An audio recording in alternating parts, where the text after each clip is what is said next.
Buenos días, alegrías. ¿Cómo están? Bien, también, muchas gracias. Bueno, el día de hoy es martes de salud. Está con nosotros el doctor David Kersenovich, secretario de Salud, Eduardo Clark, subsecretario de Integración y Desarrollo del Sector Salud, Ramiro López, el subsecretario de Prevención y Promoción de la Salud, Zoe Robledo, director del IMSS, Alejandro Schwartz, director del IMSS Bienestar, y Martí Batres, director general del ISSSTE. Va a iniciar el doctor Kersenovich y después Eduardo sobre, muy breve, el tema de la compra de medicamentos. Ramiro nos va a hablar de los resultados de la Semana Nacional de Vacunación y después Zoe, Alejandro y Martí sobre algunos temas específicos que le importan mucho a los derechohabientes, a toda la población, de mejoras que se están haciendo en los 3 sistemas de salud.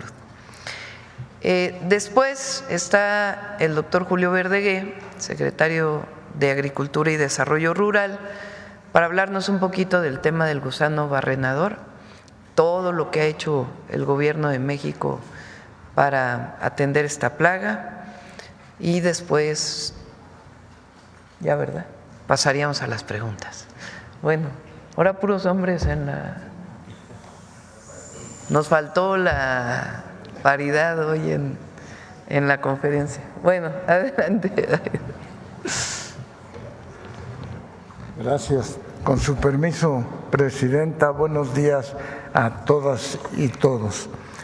Hoy vamos a hablar de un protocolo nacional de atención médica enfocado al diagnóstico temprano de cáncer en niñas, niños y adolescentes.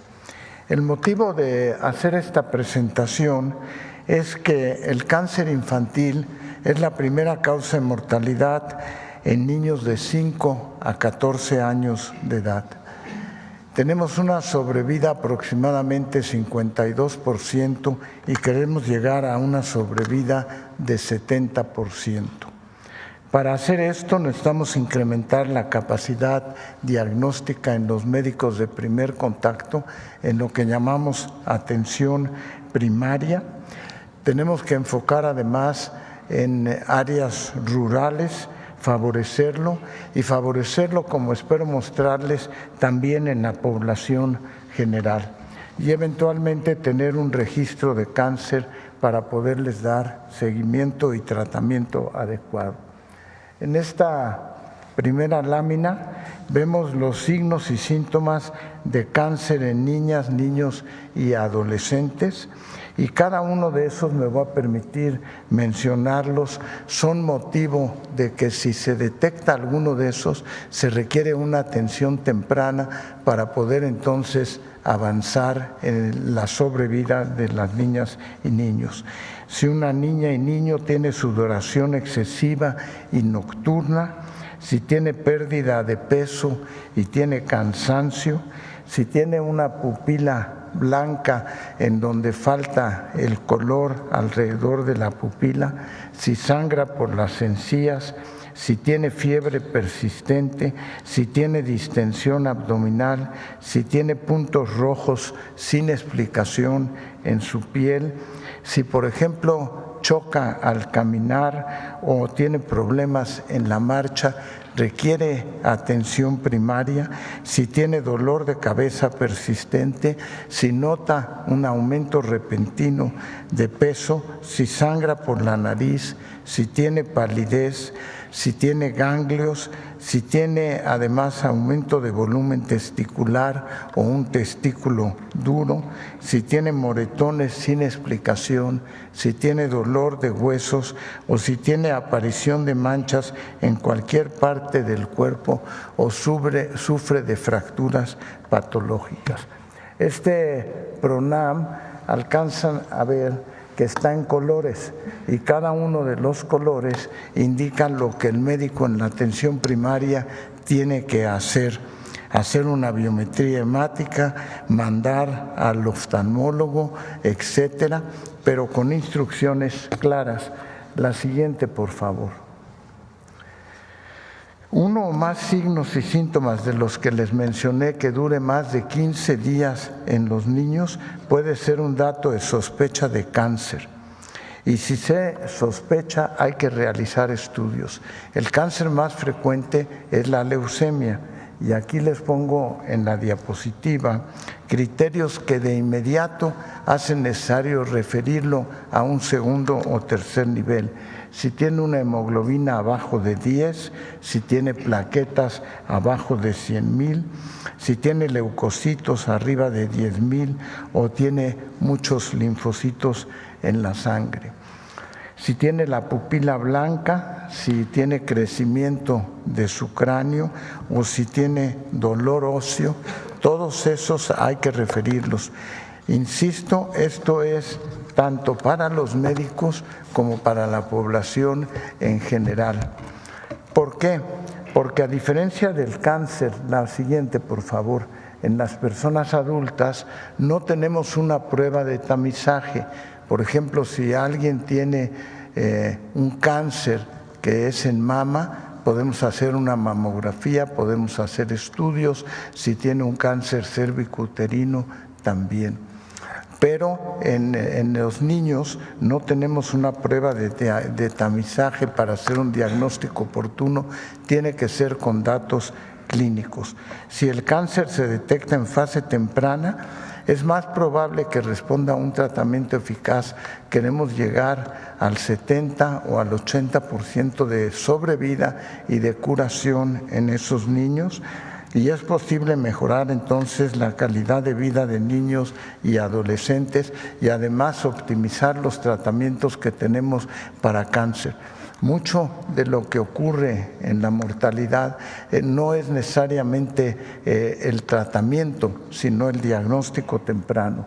Y les pongo en la diapositiva que el cáncer más frecuente es la leucemia en niños, el segundo es el tumor cerebral, el tercero es el tumor testicular y luego otras variedades de tumores. Entonces queremos aumentar la visibilidad de los datos que hacen sospechar el diagnóstico, tanto para la población general, para los médicos generales y mejorar la atención primaria. Muchas gracias.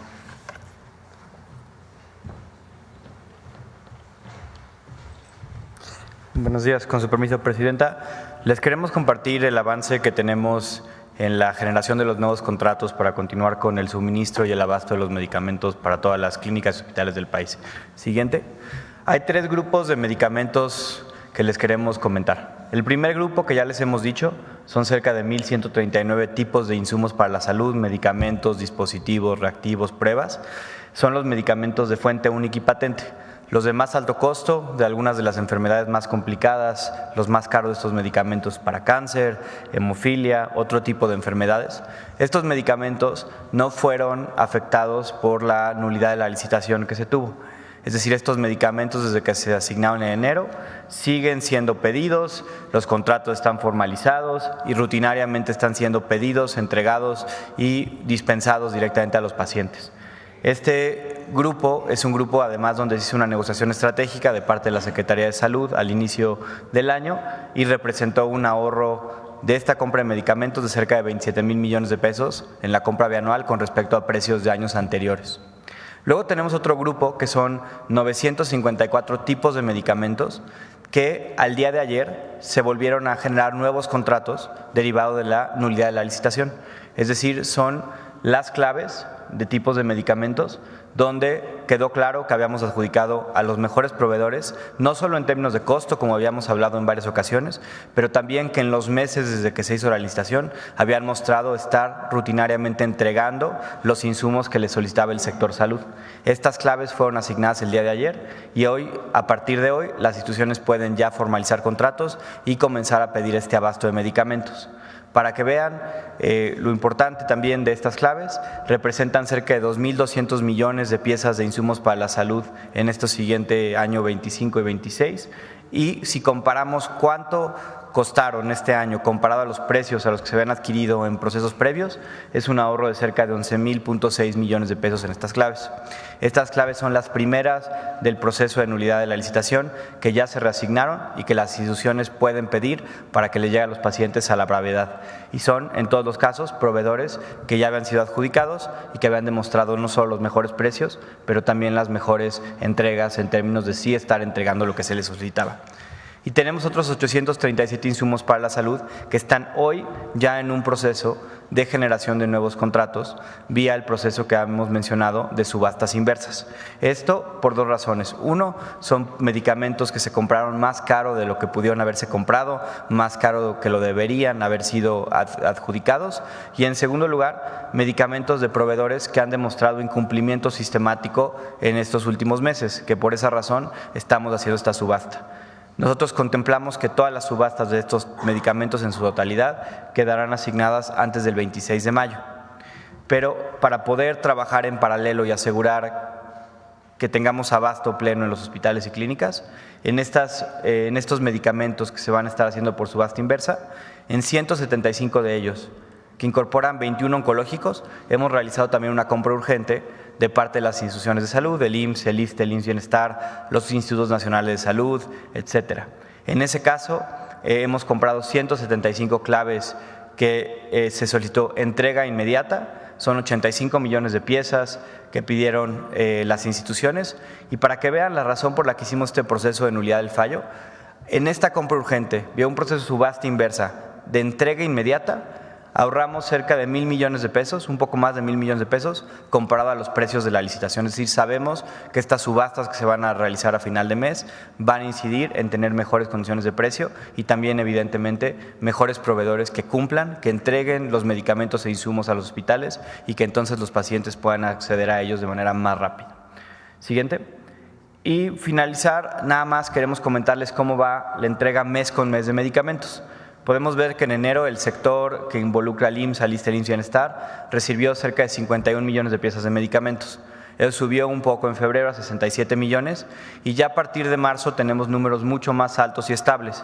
168 millones de piezas en marzo y 159 millones de piezas en abril, que en abril baja un poco, también asociado a que tuvimos varios días inhábiles, tanto la Semana Santa como el puente de la última semana del mes, que hacen que pues, ciertos días podamos recibir menos medicamentos al tener menos capacidad resolutiva de recepción.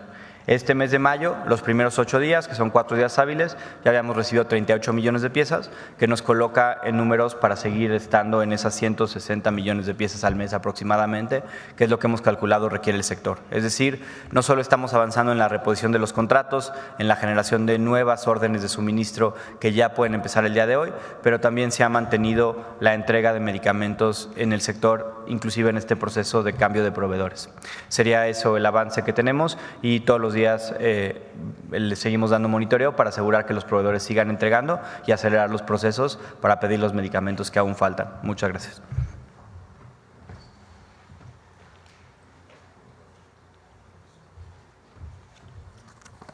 Buenos días, con permiso, Presidenta.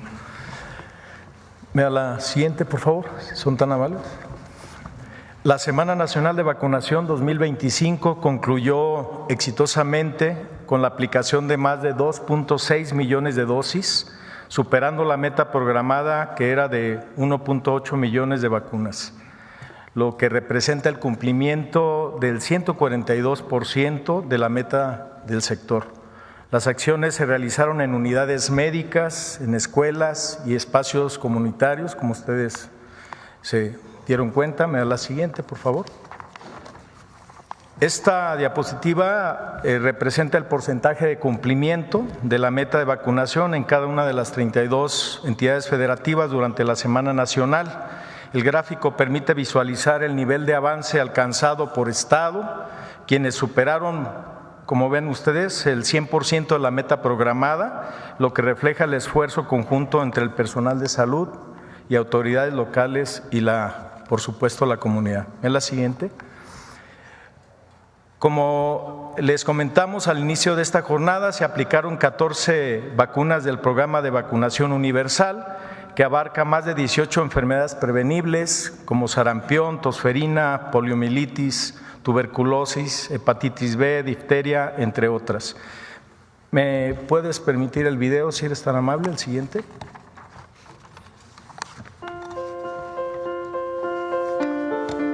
Durante una semana, México se unió con un solo propósito: proteger la salud de su gente. Brigadas, personal de salud y comunidades enteras. La primera Semana Nacional de Vacunación 2025 superó todas las expectativas. Más de 2.600.000 dosis fueron aplicadas en todo el país, alcanzando el 142% de la meta programada, porque cuando México se une, no hay meta imposible. Desde clínicas y escuelas hasta parques y plazas, se instalaron miles de puntos de vacunación para acercar la salud a cada rincón del país. Vacunar es proteger vidas, fortalecer comunidades y construir un país más saludable. Este logro es de todas y todos, y aunque la semana concluye, la vacunación continúa todo el año, porque cuidar de nuestra salud es un acto de amor. Gracias por confiar, gracias por participar, gracias por proteger a México. Vacunarse es salud.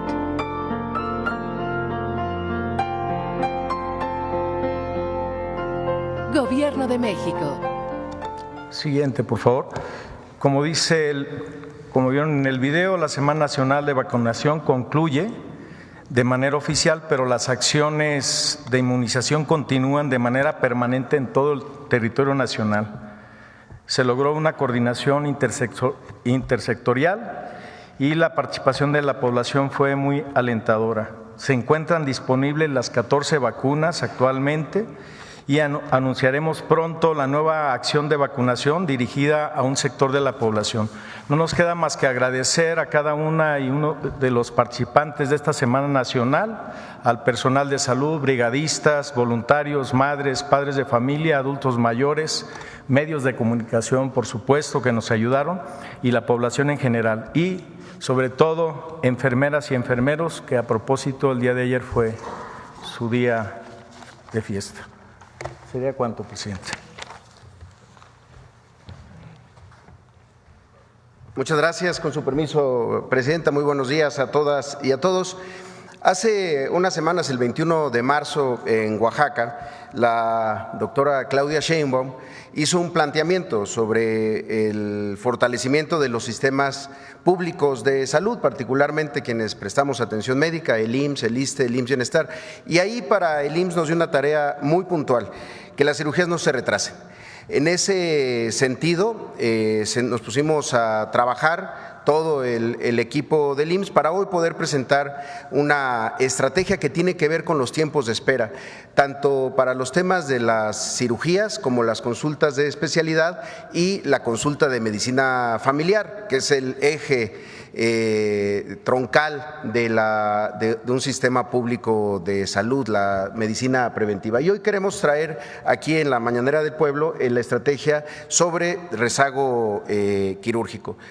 Como se puede ver, los tiempos de espera en cirugías es un reto global. Todos los sistemas públicos, pero también los privados basados en aseguradoras en el mundo, tienen tiempos de espera que se tienen que gestionar entre la oferta y la demanda de servicios. En ese sentido, hay diferentes formas de aproximarse.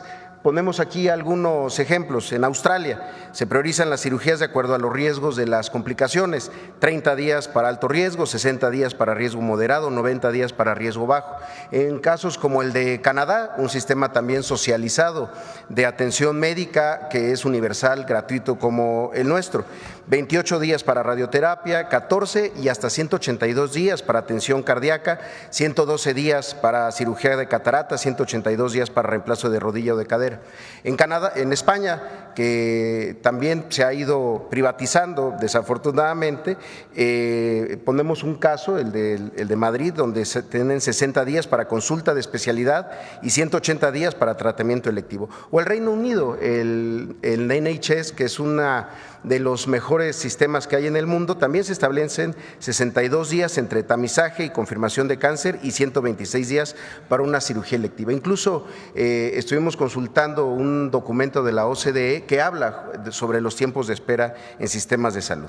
Ahora, en México, ¿cómo lo estamos abordando? Si damos la siguiente, el año pasado, en 2024, fue el récord que tuvo el Seguro Social en el número de cirugías que se hicieron, un total de 1.396.894 procedimientos quirúrgicos.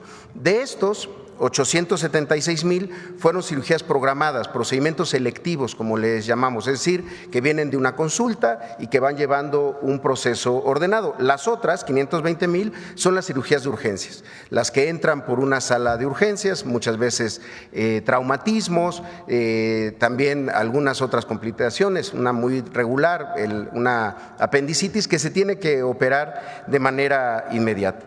En ese sentido, si vemos la siguiente, revisamos cómo había sido el tema de cirugías desde el año 2000. Y aquí es muy importante ver esta gráfica, es el número total de cirugías que hizo el IMSS desde el 2000 hasta el 2024, año por año. Como podemos ver, desde 2012 y hasta el 18 se habían empezado a disminuir el número de cirugías. ¿Por qué? Por la privatización. Muchos procedimientos se estaban mandando a la privada como el argumento de la incapacidad de atender a la población. Aquí vemos una caída que es importante aclarar, es una caída que ocurrió en todo el planeta porque COVID-19 trastocó todos los sistemas de atención médica. Recordarán, solamente el IMSS de 34,000 camas, 20,000 camas se dispusieron para la atención de una sola enfermedad, el virus SARS-CoV-2. Sin embargo, después, en los siguientes años, nos fuimos recuperando con jornadas quirúrgicas, con varias estrategias que nos permitieron subir y llegar a este número de casi 1.400.000 cirugías el año pasado. Sin embargo, como podemos ver, la población derechohabiente del IMSS ha tenido un crecimiento, sobre todo en los últimos años, gracias a la política laboral de la Cuarta Transformación, es decir, más trabajadores, más beneficiarios, más población que atender, y en ese sentido es en donde veíamos que el crecimiento de la oportunidad quirúrgica, es decir, la capacidad del IMSS para hacer cirugías versus el crecimiento de su población, pues tenía que acelerarse.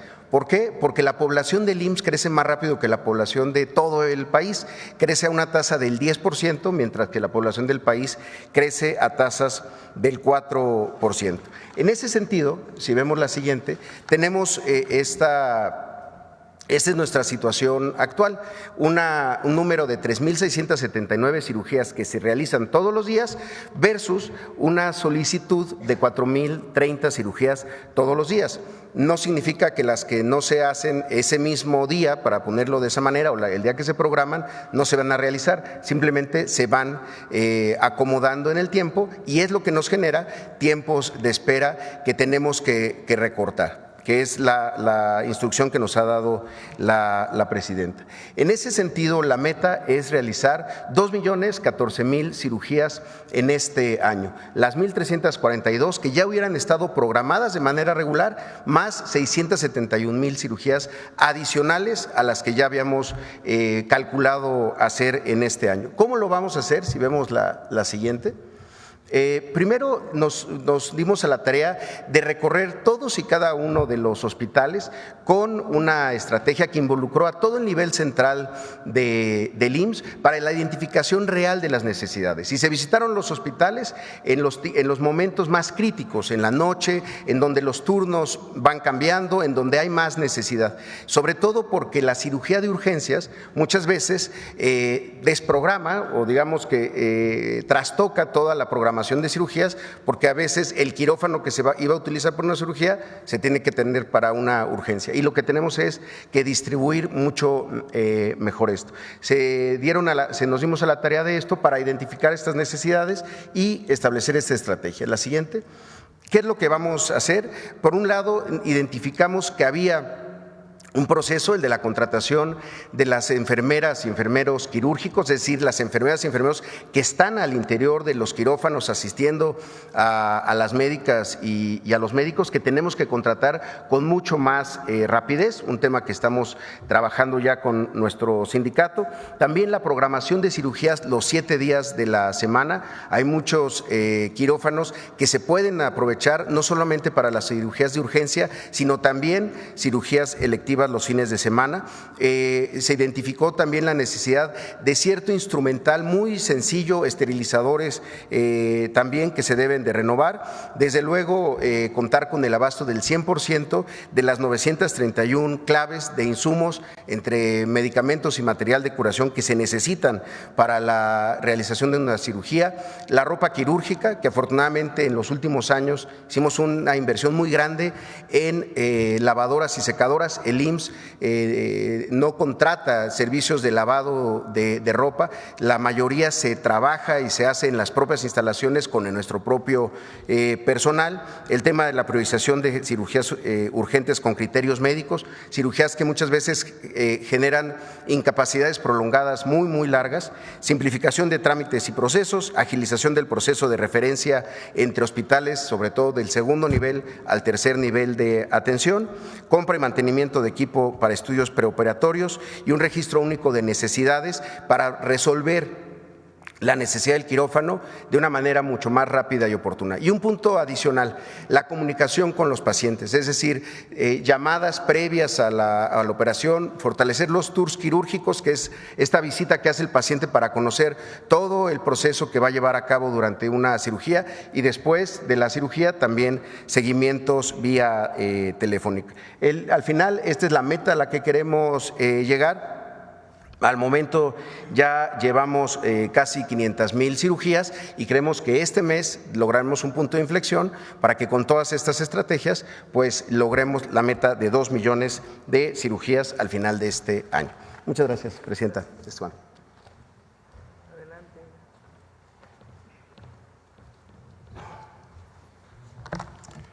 Buenos días, Presidenta. Buenos días a todas y todos. Vamos a hablar de un tema que llamamos estrategia de trato digno. Es un tema fundamental para mejorar el trato a nuestros derechohabientes. Esta es otra transformación fundamental que buscamos en el ISSSTE. El objetivo general es impulsar el bienestar de la derechohabiencia a través de la cultura del trato digno, empático y humanizado. Aquí señalamos que el humanismo debe estar por encima de cualquier burocratismo, nada de despotismo, desterrar cualquier tipo de maltrato. Una persona que va a una clínica, pues va porque se siente mal y lo primero que espera, pues es un apapacho institucional, y ese buen recibimiento ya tiene un contenido terapéutico. Si no es así, pues evidentemente que no estamos ayudando desde el principio al paciente. Las acciones específicas que vamos a desarrollar, que de hecho ya hemos empezado, pero estamos anunciando esta sistematización, son entre otras las 10 siguientes. 1, la creación de una Comisión Nacional de Trato Digno con la participación de diversas áreas centrales del ISSSTE, entre otras la Comisión de Vigilancia, la Subdirección de Atención a la Derechohabiencia, el área de Trabajo Social, el área de Control de Gestión de la Dirección General, el Call Center y el área de Capacitación, entre otras. 2, la elaboración de un protocolo del trato digno al derechohabiente para que se siga en todas las unidades del ISSSTE, especialmente las unidades médicas, como una guía, como un manual de lo que debe hacerse en la relación con la derechohabiencia. 3, una cuestión fundamental, son los talleres de humanización. Aquí estamos convocando a personal médico, personal de enfermería, personal paramédico, como camilleros, radiólogos, etcétera, personal de trabajo social, el personal farmacéutico, el administrativo de las ventanillas, los policías, especialmente quienes se encuentran a la entrada de las unidades médicas, y las representaciones regionales. La idea es imbuir de una nueva mística a nuestro personal y transformar patrones de conducta negativos. 4, la instalación de módulos de atención al derechohabiente en todas las unidades de salud en lugares visibles, es decir, que el derechohabiente al llegar vea que hay un módulo que es para la atención al derechohabiente y sepa a dónde dirigirse. 5, disposición de personal que reciba en la entrada a los derechohabientes con su chaleco que diga trato digno, atención a la derechohabiencia. Esto sería muy importante porque sería el primer contacto de quien llega a una unidad médica. 6, la integración de un subequipo de respuesta rápida a quejas y peticiones, con el objetivo de saltar barreras burocráticas para que haya una atención inmediata, también a quejas planteadas en las redes sociales y no estar mandando a la gente a una ventanilla y luego a otra interminablemente. 7, la disminución de filas en las clínicas de primer nivel. Ahí se acumulan filas donde se forma la gente que va con objetivos diferentes. Entonces, la idea es separar la fila que va a solicitar consulta de las que van por receta recurrente y de otras que requerirían una atención sencilla e inmediata como medición de glucosa, peso o presión arterial. Luego, 8, la supervisión constante en las áreas de urgencia, donde se acumula mucha tensión, porque como sabemos se entremezclan las llamadas urgencias reales con las urgencias sentidas. 9, la evaluación periódica de la percepción de la derechohabiencia a través de un tablero con indicadores de satisfacción para medir los avances. Y 10, siempre está la pregunta, bueno, ¿a dónde puedo llamar para quejarme si no encuentro este tipo de contactos en mi unidad médica? Tenemos un número, es el 55-4000, es un número sencillo que será ampliamente difundido y el personal que atiende ahí en este call center está siendo capacitado también para esta nueva cultura del trato digno que tiene mucho que ver con el humanismo mexicano. Muchas gracias. Buen día, presidenta.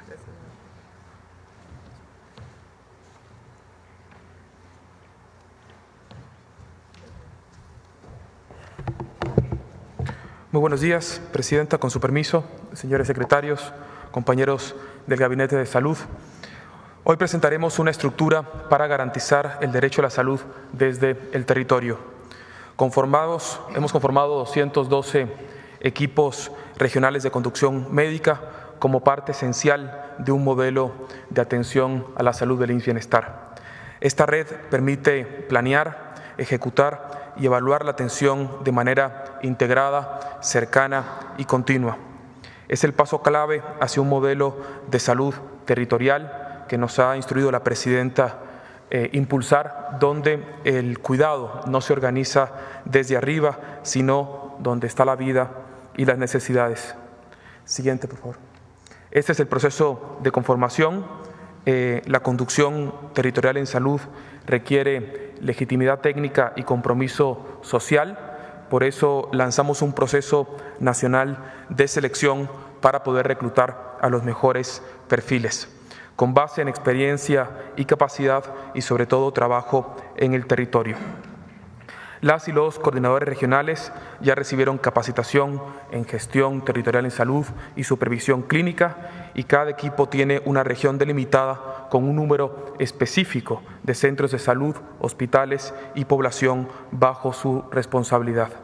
No son oficinas, son equipos que caminan el territorio con nombre, rostro y compromiso clínico.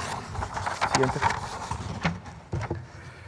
Dividimos el país en 212 regiones operativas reales, pensadas desde los flujos de los pacientes, las redes de referencia y la capacidad instalada, es decir, la oferta pública en salud. Esta es la base para una conducción clínica desde el territorio. Estos equipos recorren los municipios en todo el país, conectan los hospitales con los centros de salud, pero sobre todo resuelven los cuellos de botella desde el territorio mismo en muchos temas vinculados con la institución. Siguiente. Informarles que en el 2025 nos hemos propuesto metas claras y medibles: 50 millones de consultas generales, 5 millones de consultas de especialidad y 1 millón de cirugías. Y lo importante es que cada región que hemos presentado tiene sus propias metas y los equipos regionales son los responsables directos de alcanzar con eficacia clínica, pero sobre todo con mucha proactividad territorial, estas metas. Siguiente.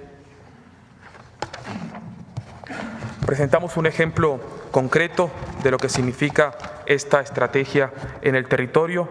Podemos ver aquí la región operativa de Neza, Los Reyes, La Paz y Chimalhuacán, como saben, ubicada en el oriente del Estado de México. En esta región operativa, el doctor Andy Hernández de León coordina el equipo regional con responsabilidad clínica y operativa sobre un territorio compuestos por 3 municipios que integran una red de servicios de 43 centros de salud y 7 hospitales. Este equipo trabaja con metas sanitarias definidas que deben alcanzar en diciembre del 2025. Por ejemplo, consultas generales. Esta región de Neza tiene una meta a diciembre del 2025 de 668.351. Al día de hoy se han alcanzado un 24%.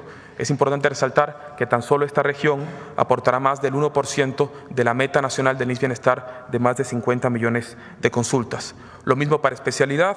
En esta región este año nos proponemos hacer una cifra inédita de consultas de especialidad de más de 57,000 consultas, llevamos el 35% y esto contribuye a su vez a las 5 millones de consultas de especialidad que tendremos en el país. Lo mismo para cirugías, estaremos haciendo casi 15,000 cirugías en este año, llevamos el 25% como parte de un objetivo nacional de 1 millón de cirugías. Esa es la estrategia en acción, es una conducción médica proactiva con responsabilidad territorial y resultados medibles, un modelo que organiza el cuidado no desde el escritorio, sino desde el territorio vivo. Siguiente, por favor. Sí, todo. Gracias. Adelante, Julio, breve, por favor. Con su permiso, señora presidenta, buenos días, compañeras y compañeros de los medios. Después de muchos años en que había estado totalmente controlado, en junio del año 2023 reapareció esta plaga, el gusano barrenador del ganado, en Panamá. Es endémica a Sudamérica y allá la teníamos controlada. Desde ese día, 1 de junio del 2023, este animalito se movió 3,700 kilómetros hasta llegar a las fronteras de México con Guatemala. México no tenía responsabilidad en controlar esa plaga cuando estaba al sur de Panamá. Sí tenían responsabilidad nuestros socios norteamericanos, estadounidenses, que tienen la única planta que existe en la región, en el continente, para producir las moscas estériles que se necesitan. Bueno, el asunto es que se les fue de control, viajó más de 3,700 kilómetros hasta que llegó a México. Desde el mismo mes en que apareció en Panamá,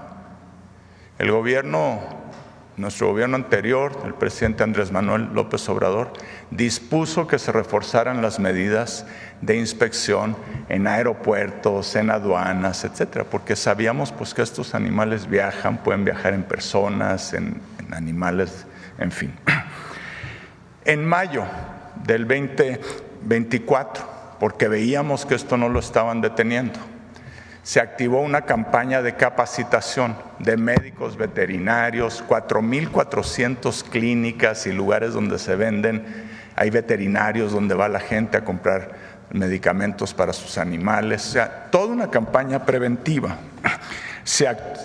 Ya en el mes de julio, todavía no estaba acá, pero veíamos que avanzaba, el presidente Andrés Manuel López Obrador dispuso activar el Dispositivo Nacional de Emergencia, que le da atribuciones especiales a la Secretaría de Agricultura y al Senacica para hacer una serie de controles. Eso ya se hizo ley en julio del 2024. Finalmente, nosotros iniciamos el gobierno en octubre del año 2024. Inmediatamente tomamos contacto con el entonces secretario de Agricultura de los Estados Unidos, revisamos la campaña, acordamos las medidas como lo habíamos acordado desde el día 1 con sus autoridades sanitarias, vimos que las cosas estaban funcionando bien y que teníamos que prepararnos para lo que pudiera venir. De hecho, tuvimos una visita de la subsecretaria de Agricultura responsable de estos temas, estadounidense, que vino a México, nos reunimos con ella, visitó lo que estábamos haciendo. En fin, siempre hemos trabajado de la mano con las autoridades sanitarias estadounidenses.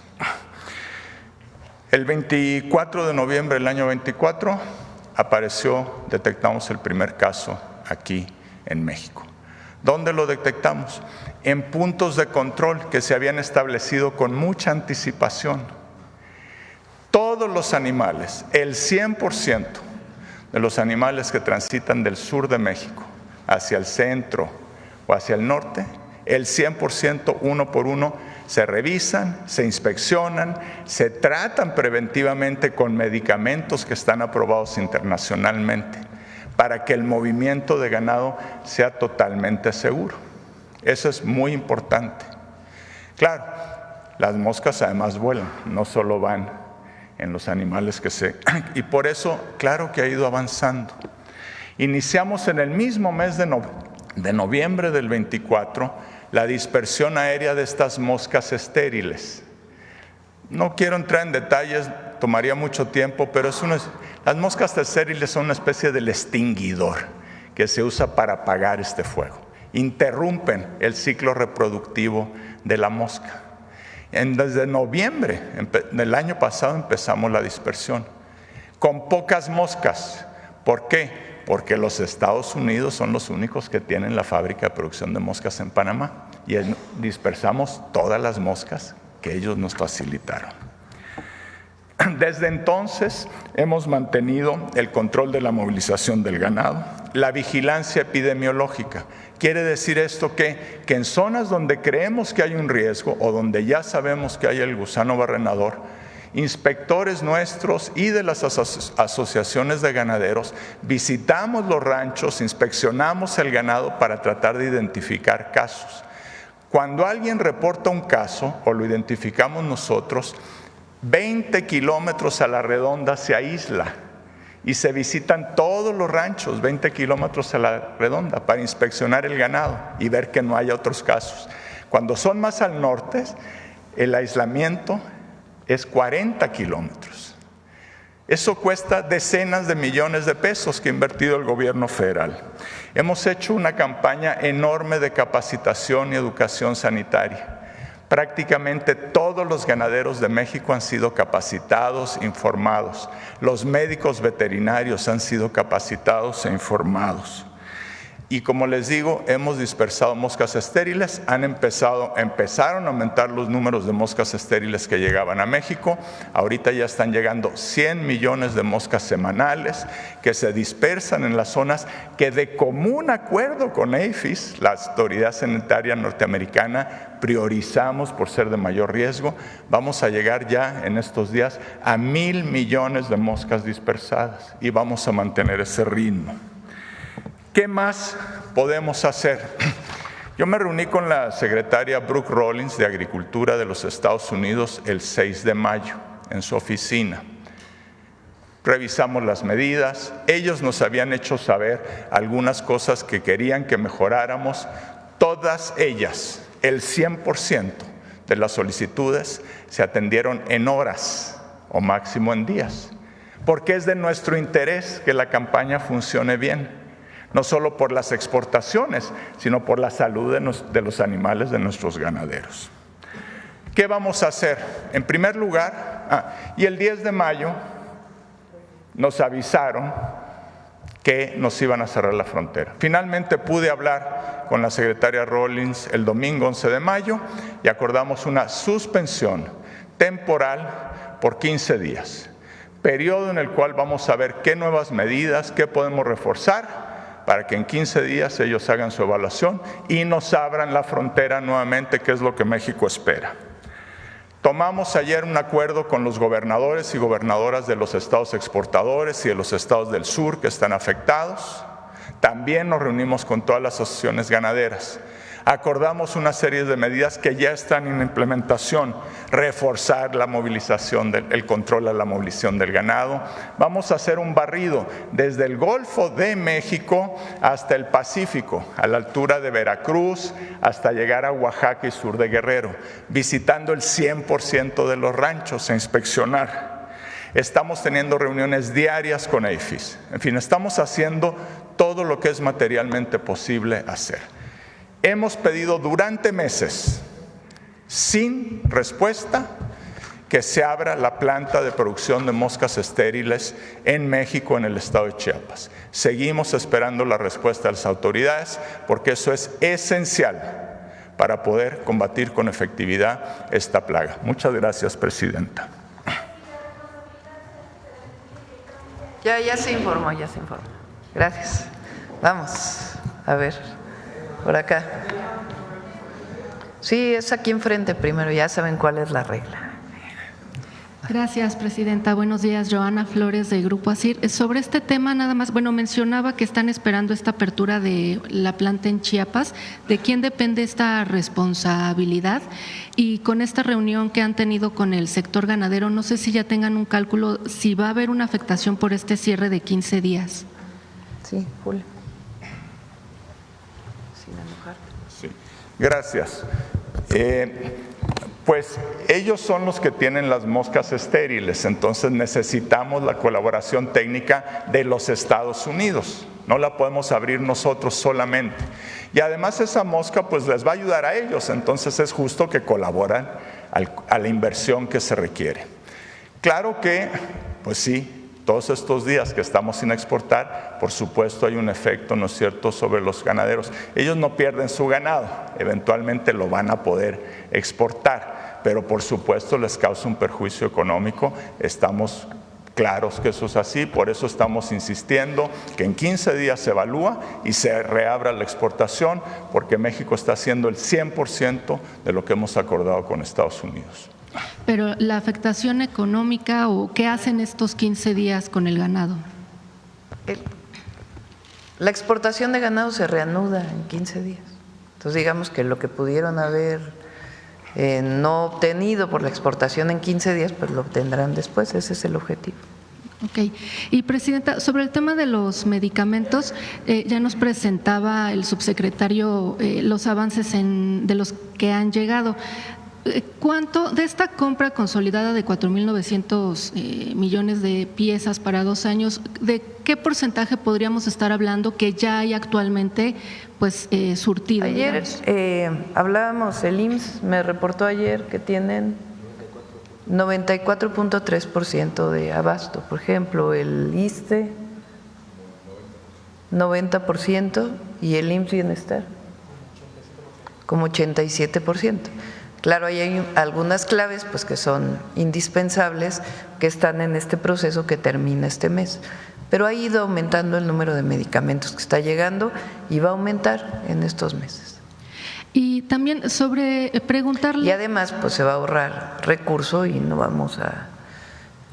Afortunadamente hubo una acción preventiva que evitara que hubiera una compra a sobreprecio.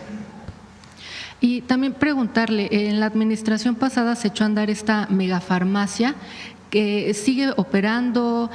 Sí, funciona digamos, el centro de almacenamiento de Huehuetoca, que además pues tiene esta característica de poder enviar cuando se requiere un medicamento, y estamos utilizando también almacenes regionales, que actualmente estamos trabajando con los estados que son parte del IMSS Bienestar, para que esos almacenes regionales ya pasen al IMSS Bienestar y no se queden en los estados. Entonces es un almacén central que envía a distintos almacenes regionales. En algunos casos que están más lejos de Huehuetoca, el proveedor envía directamente al centro regional. ¿Y se va a mantener entonces esta megafarmacia? Sí, se mantiene. Pero la gente sigue, digamos, llamando ahí. Sí, puede llamar ahí, sí.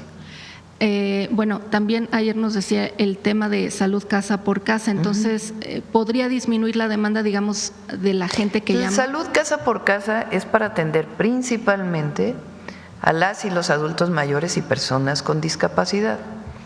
Ahí en la Secretaría de Salud está eligiendo los medicamentos y de acuerdo con el censo que se hizo, es decir, el cuestionario a todos los adultos mayores, de cuáles son los medicamentos de mayor necesidad. Por ejemplo, un medicamento para la hipertensión, que un adulto mayor pues tiene que estar tomando regularmente. Entonces, un número determinado de medicamentos va a ser parte de las farmacias del bienestar para el programa de salud casa por casa. Los otros medicamentos los van a obtener de manera gratuita en su centro de salud o en su hospital, dependiendo de las características de la enfermedad. Pero si requieren estar permanentemente adquiriendo un medicamento y pueden ir cada 6 meses a su cita con el médico, pues van a estar disponibles o en las tiendas del bienestar, antiguas tiendas de ICONSA, o en los centros de salud en el exterior para que no tengan que hacer luego las filas para poder resurtir su medicamento. Y justamente, Presidenta, ahorita que hablaba el director del ISSSTE sobre este tema de trato digno, me viene a la mente, hay una práctica, un fenómeno que ocurre muchas veces en las clínicas del ISSSTE y del IMSS, donde para tener consulta la gente madruga y tiene que llegar desde las 4 de la mañana a formarse. ¿Puede haber alguna estrategia para que ya esto se pueda evitar? Porque 4 de la mañana te sientes mal y te formas, pues no es como un trato digno, digamos. ¿Se puede hacer una estrategia, no sé, consultas programadas, qué sé yo?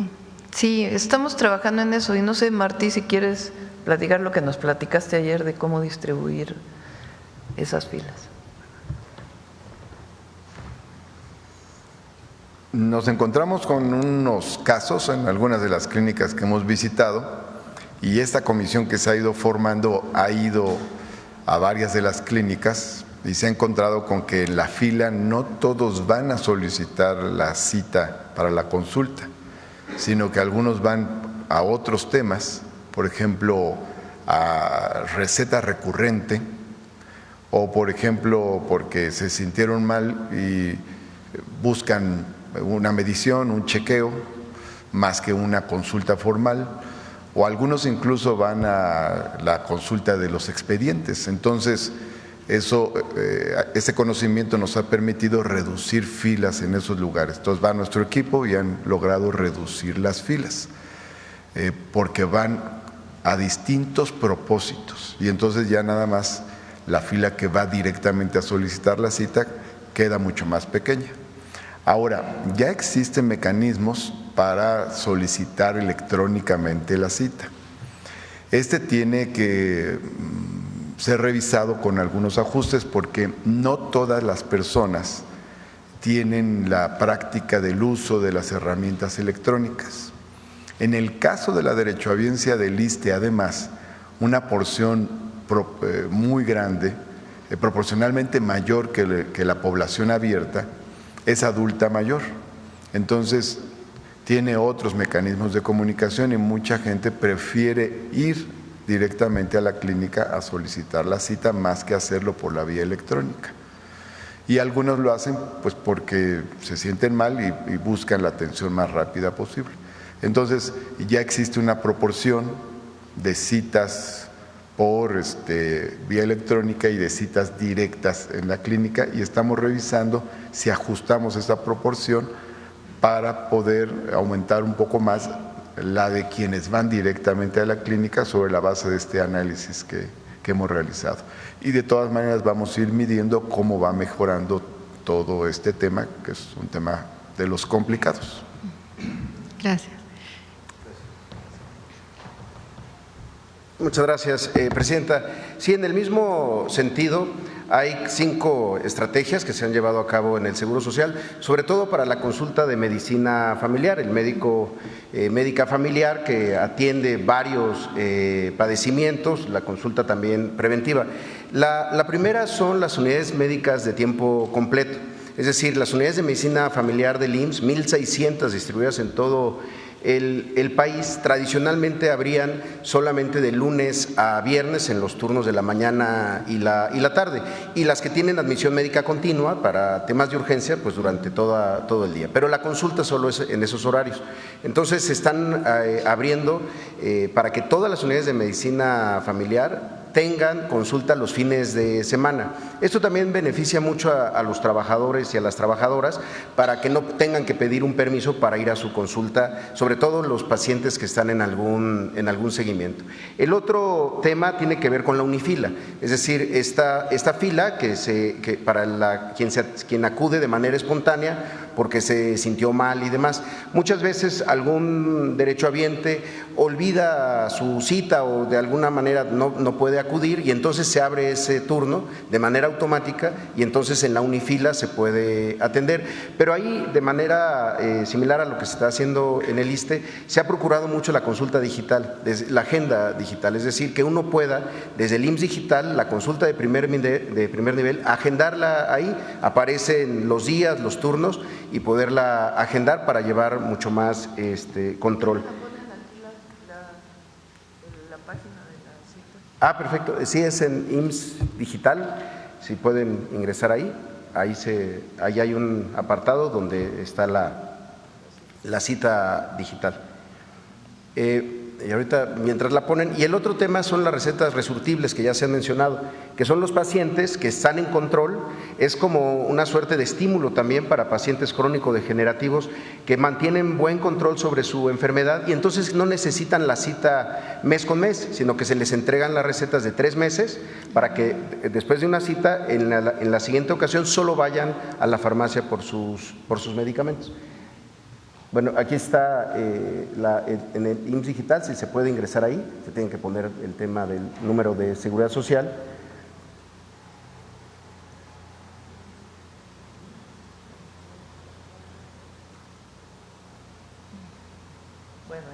Se tienen que ingresar todos esos datos, el correo electrónico, el número de seguridad social, y a partir de eso se registra y se puede hacer la cita directamente.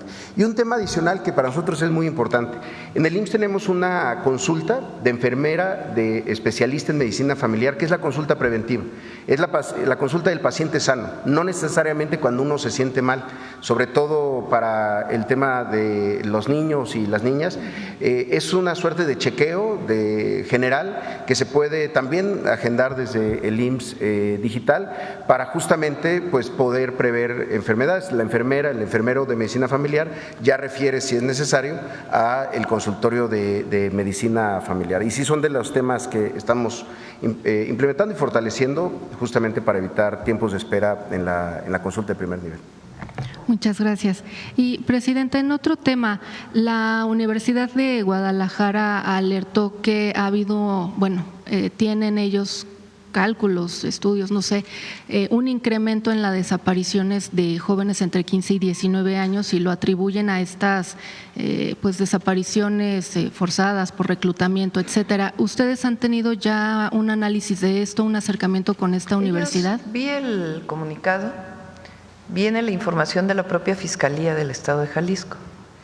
El día de hoy, justamente en gabinete, le pedí al secretario de Seguridad que se pusiera en contacto con el fiscal y con la comisión de la Universidad de Jalisco, Universidad de Guadalajara, es Universidad de Guadalajara, para la UDG, para poder saber de dónde vienen los datos, qué información tienen y cómo poder, primero, saber si en efecto hubo un aumento en el número de personas desaparecidas, ver de dónde vienen esos datos y segundo, pues trabajar conjuntamente con esta comisión para poder pues prevenir en caso de que siga este proceso de reclutamiento de jóvenes, sea de manera voluntaria o no voluntaria, no importa, para poder pues desarrollar todos los esquemas necesarios para atender a los jóvenes de Jalisco.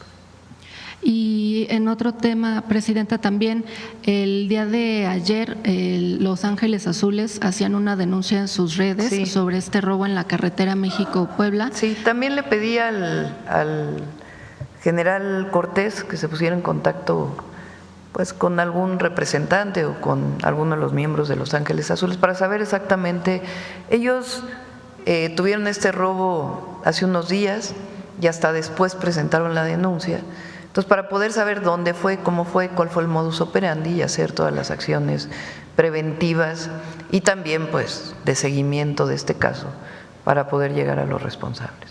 Ellos en su comunicado, bueno, hacían finalmente un llamado a autoridades, decían federales, estatales, etcétera. Y lo vamos a hacer. Va a llamar la Guardia Nacional, que es quien está encargada de la vigilancia en carreteras, para saber cómo fue este asalto, más allá de la denuncia que hayan puesto en la Fiscalía correspondiente y hacer todas las acciones preventivas en esta parte de la carretera. Se ha avanzado mucho, pero todavía hay robo en carreteras. Entonces, pues saber cómo fue, alertar para las acciones de vigilancia y también pues para que desde la Secretaría de Seguridad y la propia Guardia se pueda pues colaborar con la Fiscalía donde se presentó este caso y detener a los responsables. Muchas gracias, buenos días. Muy bien, vamos por acá a ver. Gracias. Buenos días, Presidenta. Nayeli Roldán, de Animal Político. El primer punto que me gustaría preguntarle es, de acuerdo con datos oficiales, durante el sexenio del presidente Andrés Manuel López Obrador, aumentó en 5 las recetas no surtidas en los hospitales públicos de este país, en comparación con el sexenio anterior de Enrique Peña Nieto. A la par, aumentó en 29% el gasto en los contratos de medicinas, también en comparación con el sexenio anterior.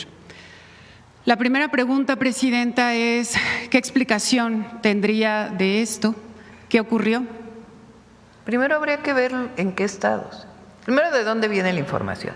Segundo, recuerden que antes había Seguro Popular y había una descentralización de la atención a la salud. Y me parece, no sé de dónde venga la información. Le comento. Fueron solicitudes de información a todas las instituciones de salud, IMSS, ISSSTE, Pemex, etcétera. Por eso, a ver, la pregunta es, ¿también consultaste a todos los estados de la República? Fueron solicitudes de información es que ahí está la diferencia, a nivel nacional. 15 porque millones cuando el periodo de Peña Nieto, los servicios de salud estaban descentralizados. Hoy hay 22 estados y la Ciudad de México que son parte del IMSS Bienestar. Y ahí ha habido un ahorro muy importante en la compra de medicamentos. Recuerden pues todos los casos de corrupción que se documentaron por muchos de ustedes relacionados con la compra de medicamentos en los estados. ¿Y los contratos son los registros en Compranet a nivel federal? También la comparación es pues exactamente sí, porque ahora bajo se el compra mismo... más. O sea, no se pueden comparar peras con manzanas. En el gobierno del presidente López Obrador se consolidó la compra de todas las instituciones, incluidos estados de la República. Entonces no puedes comparar el medicamento que se compraba, por ejemplo, fui jefa de gobierno.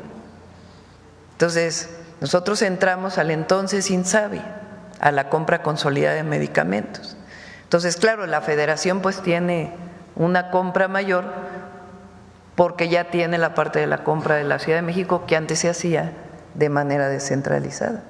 Entonces, lo que sugiero es que se revise la compra de medicamentos en todos los estados de la República y entonces sí se compare peras con peras, manzanas con manzanas, palitos con palitos, bolitas con bolitas.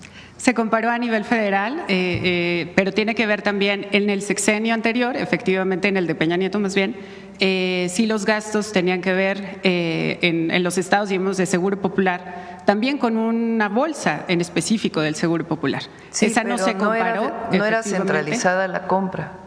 Entonces, tiene que ver la compra de los medicamentos en cada estado. Ok. La siguiente pregunta, Presidenta, es, en Animal Político la semana pasada publicamos que a raíz del cambio en el modelo de compras del expresidente López Obrador, surgió un fenómeno que es, personas crearon empresas y al poco tiempo comenzaron a recibir contratos por adjudicación directa para vender medicamentos y comprobamos que los vendieron más caros. Tenemos el caso de al menos 19 empresas que recibieron 1.500 millones de pesos en contratos solamente en 2022. Usted en este espacio, su equipo de salud ha documentado o ha expuesto justamente pues problemas o irregularidades por sobreprecio, justo por eso cancelaron la compra consolidada de este año. La pregunta sería si identificaron este mecanismo, digamos, o estas irregularidades de ventas a sobreprecio durante el sexenio anterior y, si es así, ¿qué denuncias tienen? ¿A quién denunciaron más bien? Sí, a ver, las auditorías, ¿cómo funciona el gobierno? Porque vale la pena que todos los que nos escuchan conozcan cómo se hacen las auditorías. Hay dos instituciones que lo pueden hacer para los recursos federales. La primera es la propia entonces Secretaría de la Función Pública, hoy Secretaría Anticorrupción y de Buen Gobierno, que tiene sus órganos internos de control en cada institución. La segunda es la Auditoría Superior de la Federación, que no representa al gobierno, sino que es una institución de la Cámara de Diputados que decide qué se audita y se audita. Cuando entra el gobierno, pues hace una revisión de lo que le fue entregado del 2024. Si hay alguna irregularidad, pues tiene que venir en las propias auditorías de la Auditoría Superior de la Federación. ¿Y sí las ha habido, presidente? Pues sí, pero no conocemos, o ¿de dónde es tu información? De la Auditoría Superior de la Federación. Pues que se revise, que se vean las observaciones y si hay alguna irregularidad, pues que se presente. O sea, ¿su gobierno no ha hecho estas revisiones? No le corresponde al gobierno hacer una revisión de la cuenta pública del 2022, que es lo que tú estás reportando. A nosotros nos corresponde lo que correspondería a observaciones del 2023, que se presentan en el 2024 o 2025, solventar esas observaciones, o de los años posteriores. Si hay un resultado de la Auditoría Superior de la Federación, hay que ver si se solventó esa información. Más allá de esas solventaciones en específico, en estos mecanismos de fiscalización y de revisión del gasto de los recursos públicos, la pregunta estaba enfocada, Presidenta, en si su equipo justamente le llegaron alarmas de qué es lo que estaba pasando en el tipo de compras de medicamentos durante el sexenio anterior, si encontraron este mecanismo de venta sobre precio. Eso tiene que ver con los registros dentro de las instituciones. A la Secretaría Anticorrupción, en todo caso, hacer una revisión del 2024 y en todo caso de auditorías previas que se hicieron de la Auditoría Superior de la Federación o de la Función Pública, pues hacer la revisión de si hay observaciones. O sea, ¿usted hasta este momento no tiene reportes de que hubieran ventas a sobreprecio en el sexenio de Andrés Manuel López Obrador en materia de medicinas? No. Okay. Si hay alguna cosa que alguien presente de alguna observación, se revisa. O sea, nosotros no tenemos nada que ocultar. Nosotros no somos del pasado, de corrupción de aquellas épocas, en donde se compraban medicamentos para el cáncer, uno muy sonado en Veracruz, que tenía agua en vez de medicamento. Nosotros no somos eso. Y hay transparencia. Es la gran diferencia. Sí. Bueno, todo esto hay que aclarar, sobre todo para quienes nos ven, que es documentación oficial obtenida por fuentes públicas. Sí, y también lo oficial de responder a las observaciones también se hace. Presidenta, durante la entrega, digamos, de reportajes de la semana pasada en Animal Político, publicamos un caso muy concreto, que es el IMSS entregó 1.134 millones de pesos a 2 empresas que vendieron hasta 800% de sobreprecio. Le pongo un par de ejemplos muy sencillos de, por ejemplo, la aspirina, que una de estas 2 empresas, Cetomedical, vendió en 40 pesos cada caja, cuando el precio en compras consolidadas y otros proveedores fue entre 7 y 11 pesos. Solamente por este contrato, el IMSS pagó 1 millón de pesos más, digamos, por esta diferencia en el precio. La sitagliptina, que es para diabetes, fue vendida en más de 2,000 pesos cada caja, cuando el precio era de 120, más o menos. Estas empresas son los dueños de las empresas son socios de Fernando Bilbao, el yerno de Rocío Nale, la actual gobernadora de Veracruz. La pregunta que le haría, Presidenta, es ¿qué explicación le encontraría usted a que justamente estas 2 empresas, a partir de que entran los socios de Fernando Bilbao, tienen adjudicaciones directas que suman más de 700 contratos, aún cuando vendieron a sobreprecio? Mira, aquí está Zoe, que viene muy preparado para poder contestar esta pregunta. Pero primero… Sí, muchas gracias, Nayeli. Un gusto volverla a ver. Primero, nosotros estamos con un compromiso con la transparencia y desde luego con el rigor periodístico. Por eso, a pesar de que el reportaje no lo menciona, usted sabe que tuvimos 2 videoconferencias. No, sí lo mencionamos. Déjeme terminar. Perdón. Tuvimos 2 videoconferencias. Se puso a disposición, a petición del director de Animal Político, a personal del IMSS de primer nivel, al director de administración, a la unidad de administración, la unidad de adquisiciones, al director de operación y evaluación. Y en ellas se hicieron varias explicaciones. Porque además de esto, desde el 2022 ya nos habían buscado y ya se había hecho una primera explicación. Primero, respecto al tema de la sitagliptina, así poniéndola como el ejemplo que acaba de dar. Uno de los elementos que el reportaje desafortunadamente no impacta o no establece es que los análisis de los años 2020, 21 y desde luego 22 tuvieron una distorsión en los precios porque hubo una pandemia que distorsionó absolutamente todo.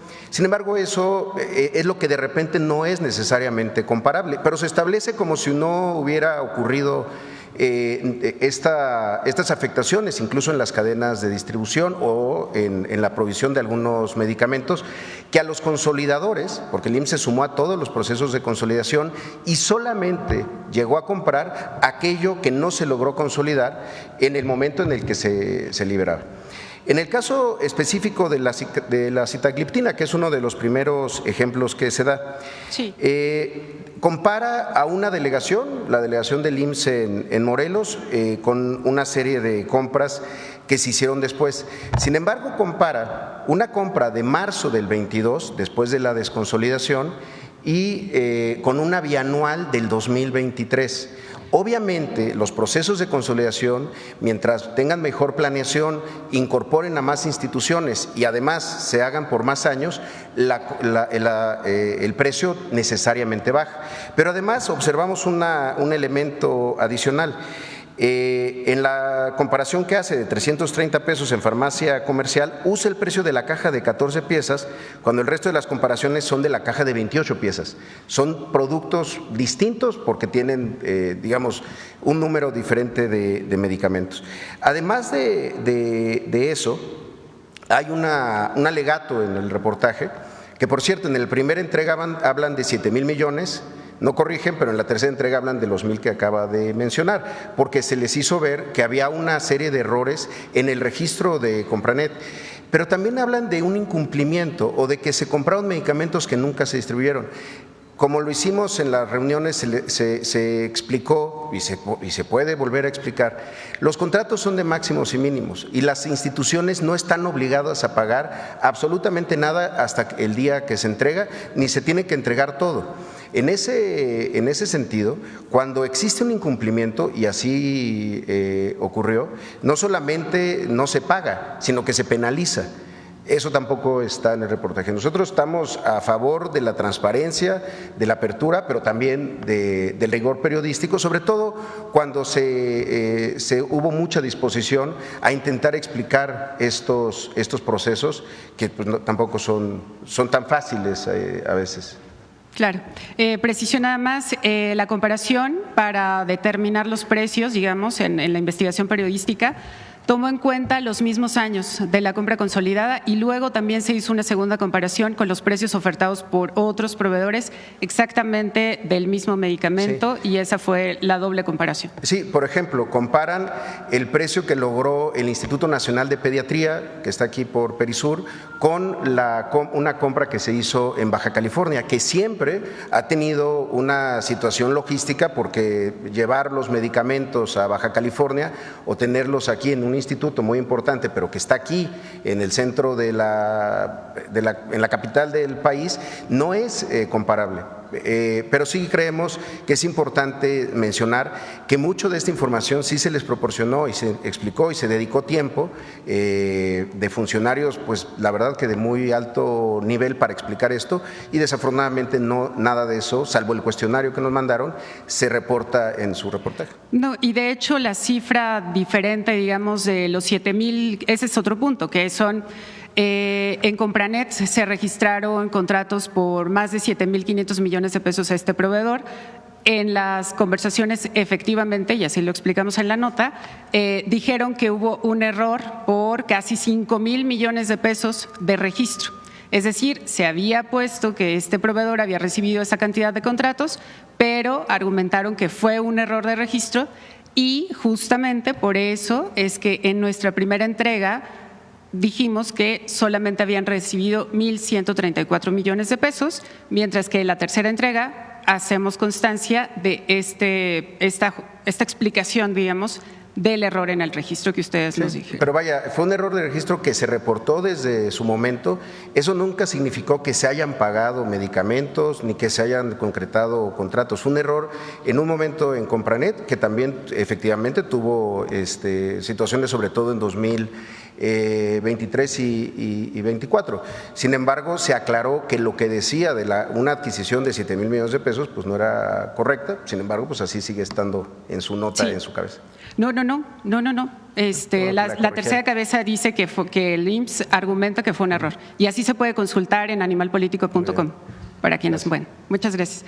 Presidenta, una vez después de que ya hablamos del tema del sobreprecio, lo que quisiera preguntarle a usted es ¿qué explicación tendría de que esta empresa, cuyos dueños son socios de Fernando Bilbao, tuvieran estos contratos? La información sobre esto y se revisa. No hay problema en revisarlo. ¿Qué opinión le merece que en este caso… No tengo información, o sea, no sé si en efecto es socio esta persona o no. Sí, entonces… Aldo Díaz Pérez, que también fue exfuncionario de Segalmex, es socio de Fernando… No tengo información en particular checada, pues leí la nota, claro. Pero no estamos checando la información de la nota y si hay algo que revisar, se revisa. ¿A quién le encargaría la revisión o qué haría con esta información? A la Secretaría Anticorrupción. ¿Y cuándo tendríamos una respuesta de esto? Con gusto nos ponemos en contacto, si es que hay alguna irregularidad.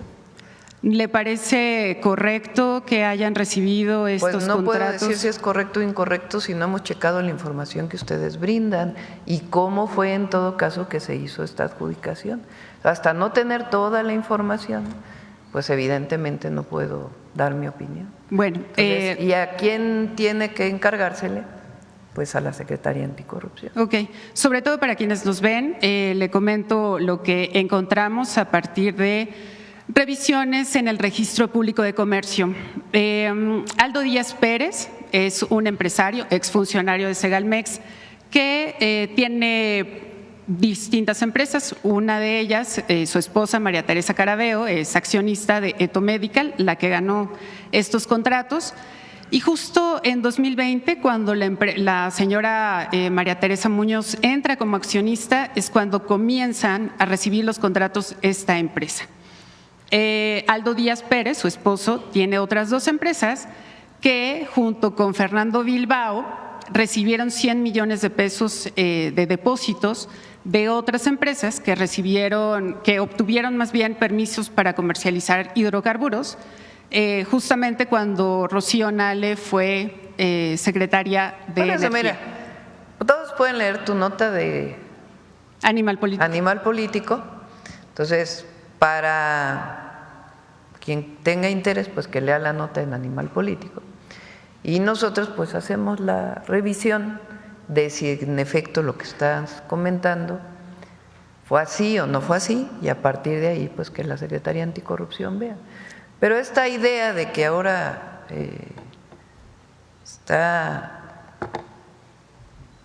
las auditorías está todo, pero esta idea de que se cometieron actos de corrupción, pues tiene que demostrarse y que se haga la revisión y la auditoría. Sí, claro, y digo, las evidencias ahí están.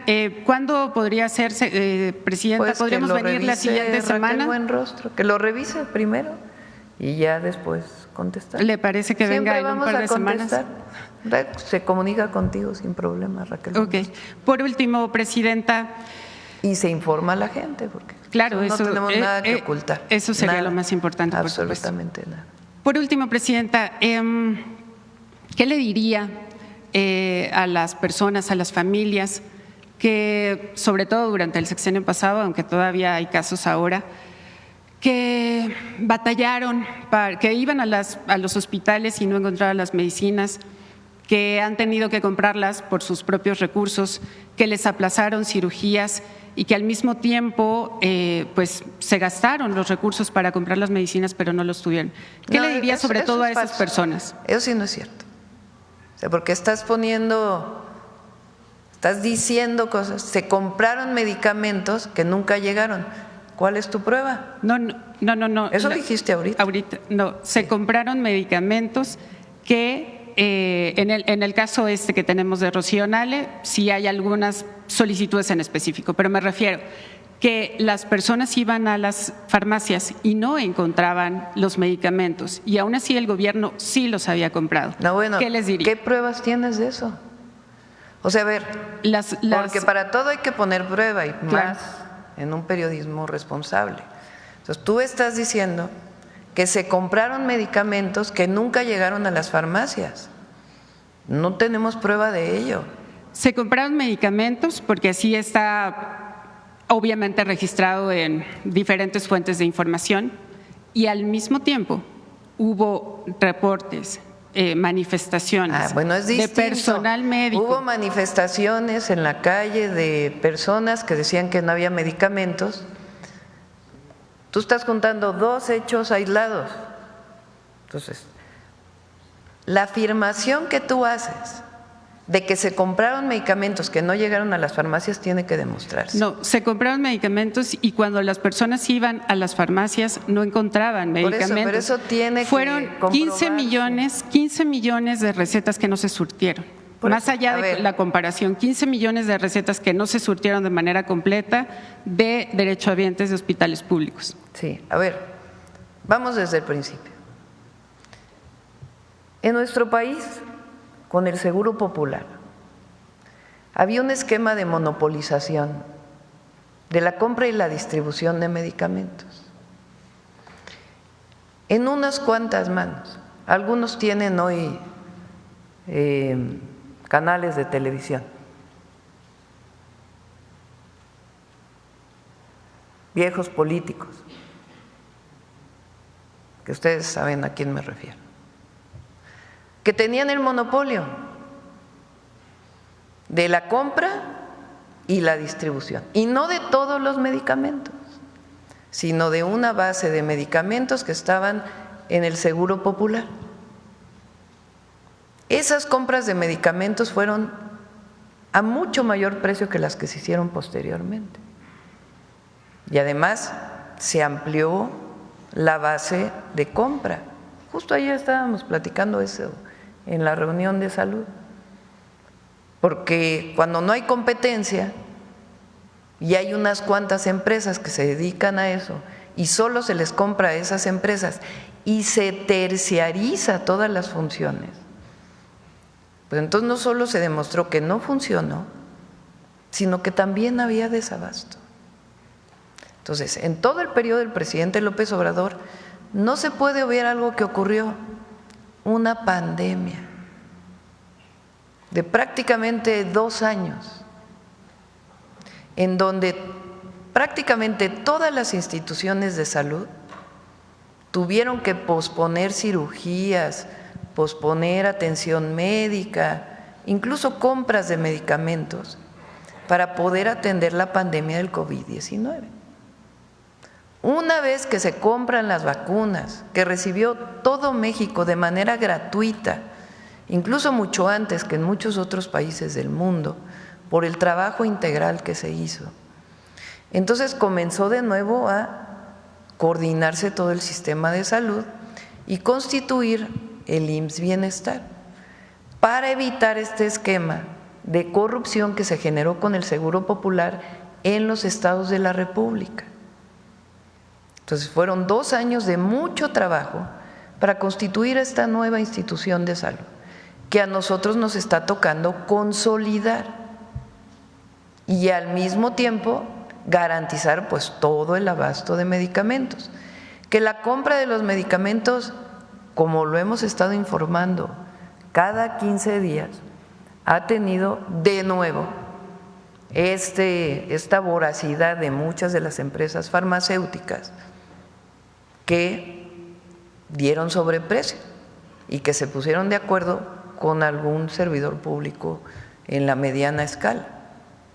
Entonces, afortunadamente se paró, se revisó y se está solventando pues esa posible falta que se hubiera cometido. En el periodo del presidente López Obrador se hizo lo mejor que se pudo hacer en todo este proceso pues de monopolización. ¿Por qué están tan enojadas algunas televisoras o algunos sitios de internet? Pues porque ya no se les compran los medicamentos ni los servicios de distribución, de donde ganaban miles de millones de pesos. Entonces, si hubo alguna falta de algún servidor público, se revisa y aquí no vamos a cerrar la posibilidad de que haya una auditoría, de que haya una revisión y que se haga.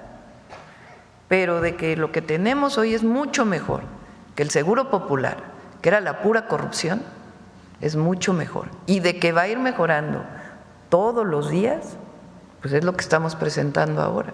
¿Cuándo habían escuchado un programa de trato digno en el ISSSTE? O un programa que permita ahora sí tener más cirugías en el IMSS, o un sistema de IMSS Bienestar que tiene un cuerpo regional que está atendiendo desde el territorio. Entonces, es mucho mejor lo que estamos construyendo ahora, que viene desde el gobierno del presidente López Obrador, que aquel esquema de Seguro Popular. O sea, vayan a algunos de los estados que no se han integrado, cobran los servicios.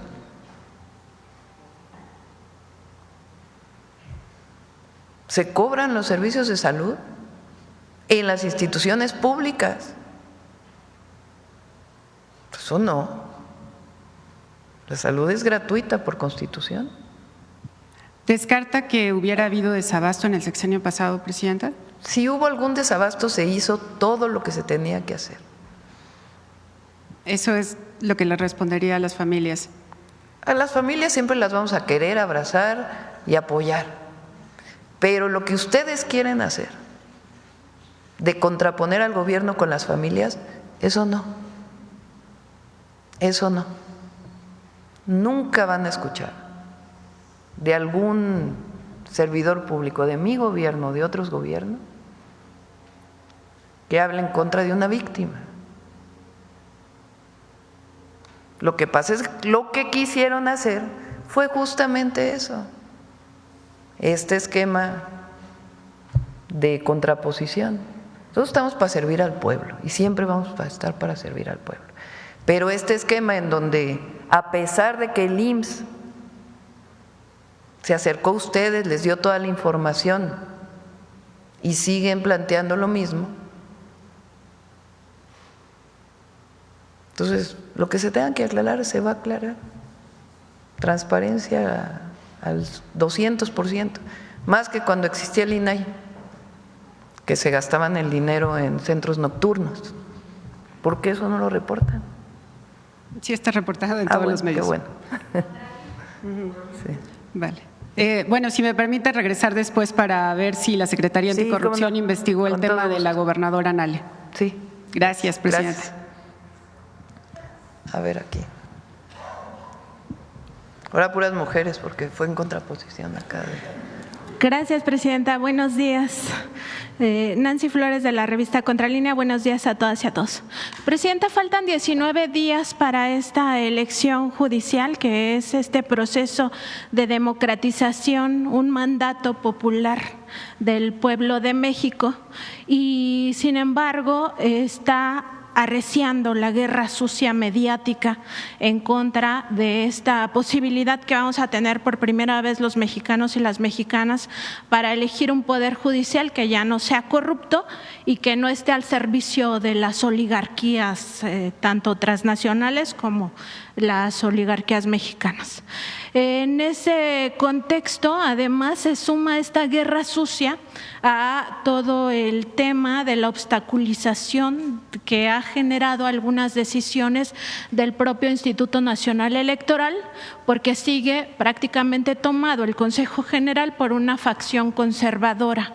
Entre esas decisiones, pues primero que no se tuviera información desde los poderes ejecutivo y legislativo también sobre el proceso electoral, y segundo, pues por ejemplo, que no se permitiera a candidatos y candidatas pues hacer uso de estos tiempos oficiales en radio y televisión para que dieran a conocer sus propuestas.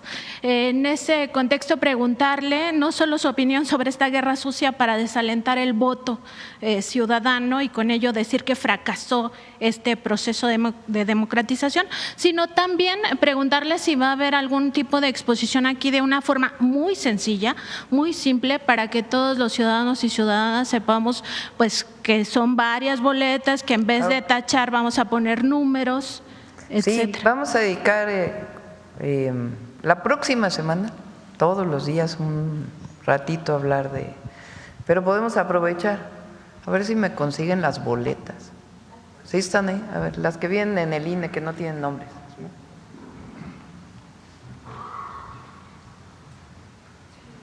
A ver, todo ciudadano, el 1 de junio, va a recibir 6 boletas en el caso de la elección al Poder Judicial Federal.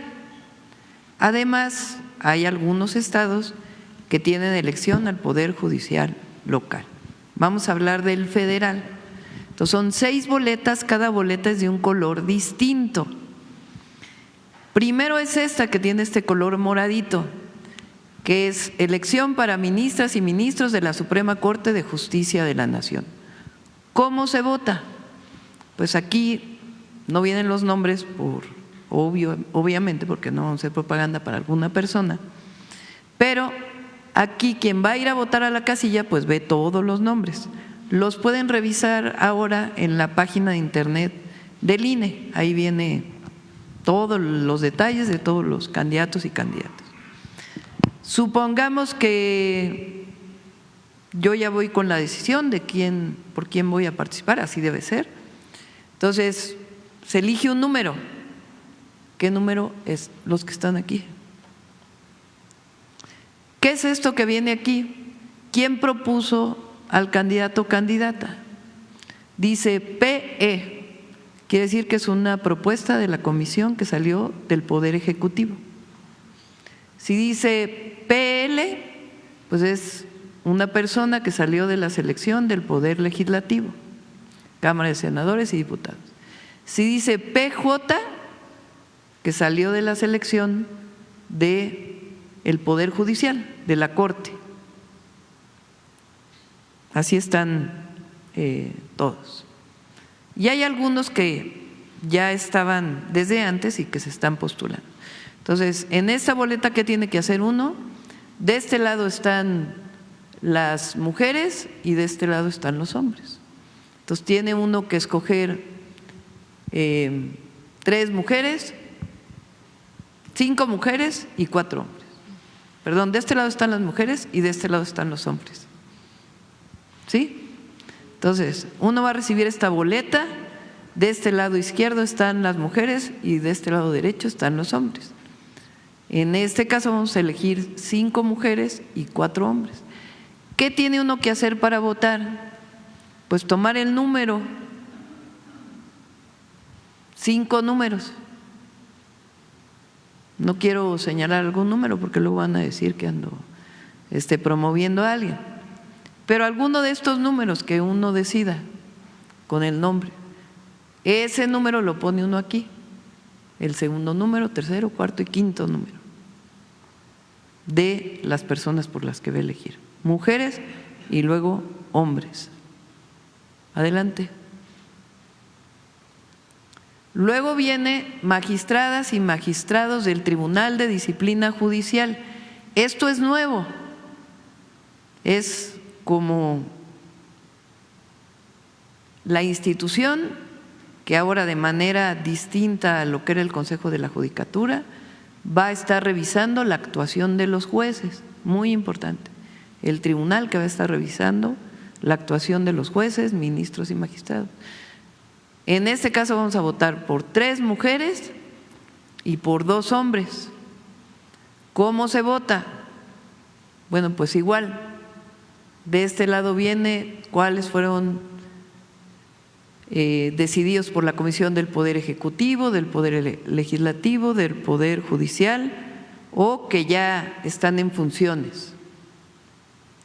Va uno a revisar y escoge 3 nombres y le va a poner allá arriba el número al que corresponde.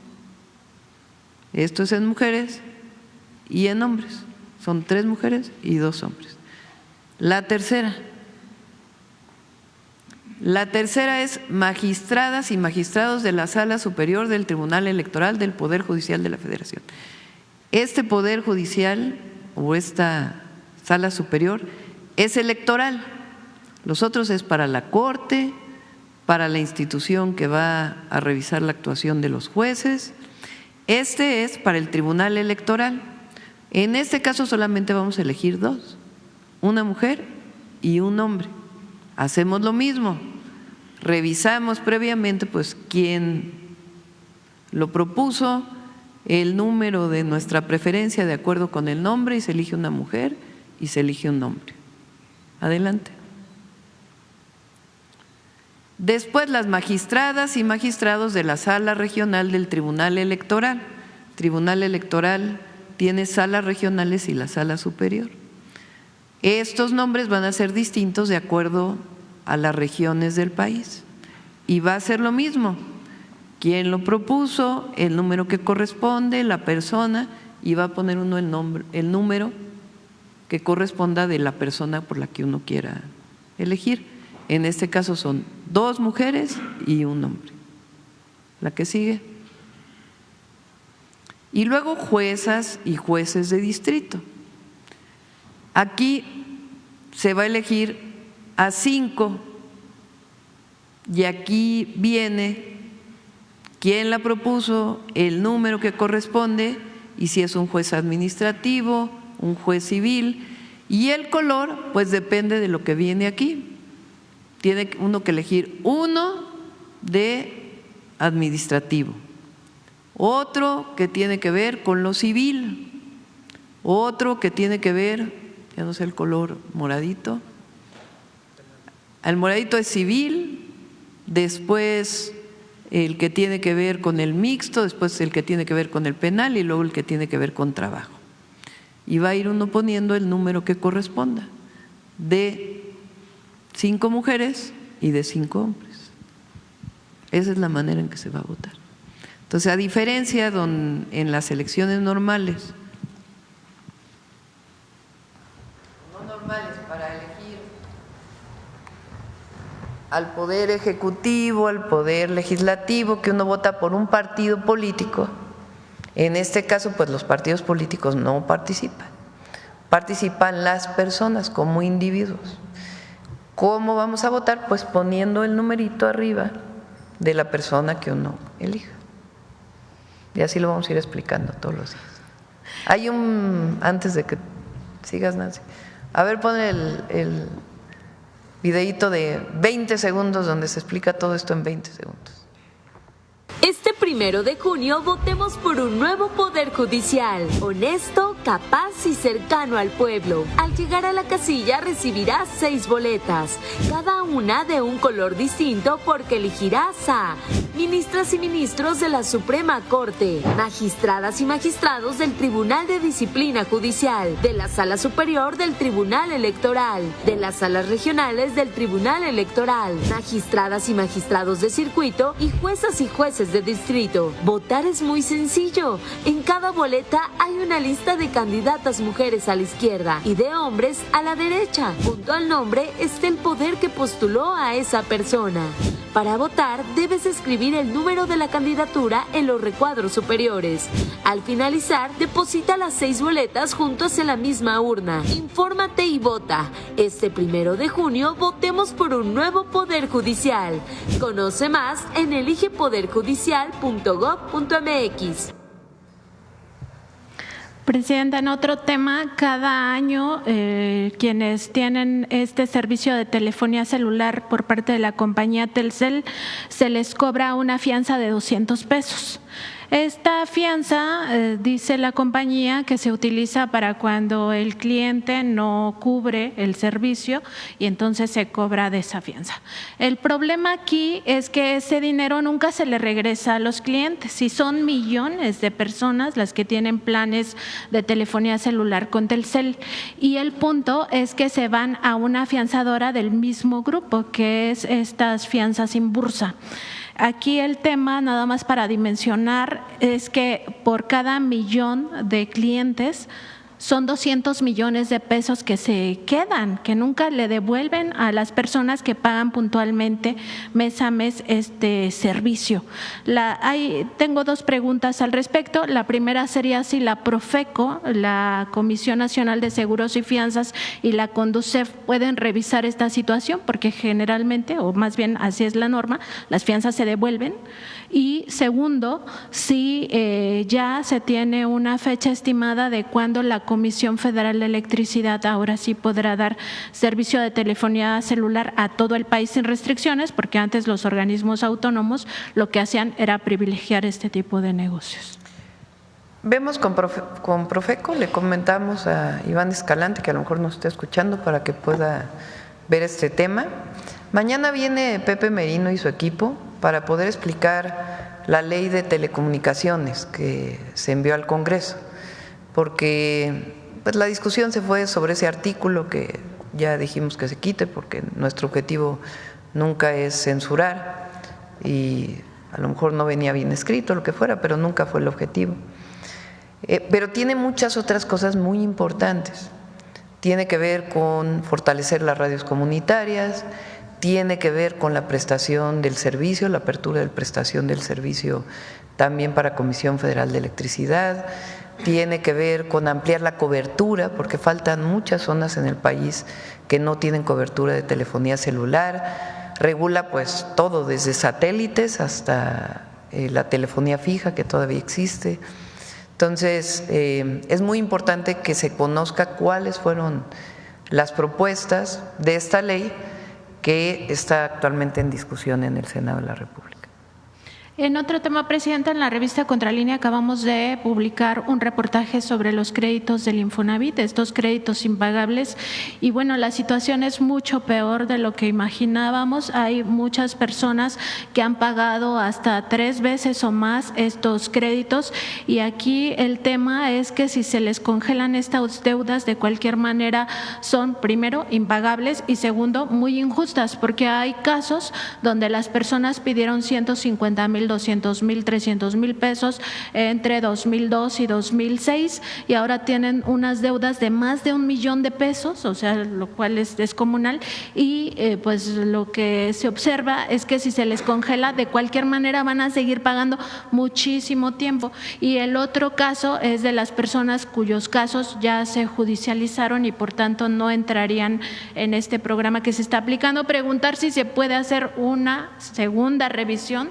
de pues qué hacer con todas estas personas. Es que no solo se congelan, hay quitas. Ahora que hemos estado en la República hemos entregado apoyos, bueno, con donación de deuda, vamos a poner así, de personas que debían 2 millones de pesos y se quedaron ya nada más con 30,000 pesos de deuda. O sea, de ese tamaño son las quitas que se están haciendo, precisamente por lo que comentas, porque la gente ya pagó 2, 3 veces el crédito. Entonces, congelamiento, quitas, disminución de intereses, son varias acciones que se están tomando. Y las personas que por alguna razón entraron a juicio tienen que acercarse a las oficinas del Infonavit y ahí se les atiende de manera personal. Hay algunas que vienen automático y hay otras que si no se les hizo la quita, el congelamiento, etcétera, es porque por alguna razón entraron a juicio y ellos a veces ni lo saben. Entonces, si tienen estos casos, vayan a la oficina del Infonavit, que ahí se les está atendiendo de manera personal. Finalmente, Presidenta, en otro tema, ayer la UNAM sacó un boletín muy importante que tiene que ver con esta confirmación que ya hicieron los científicos de que México sufre mayor calentamiento que el resto del planeta.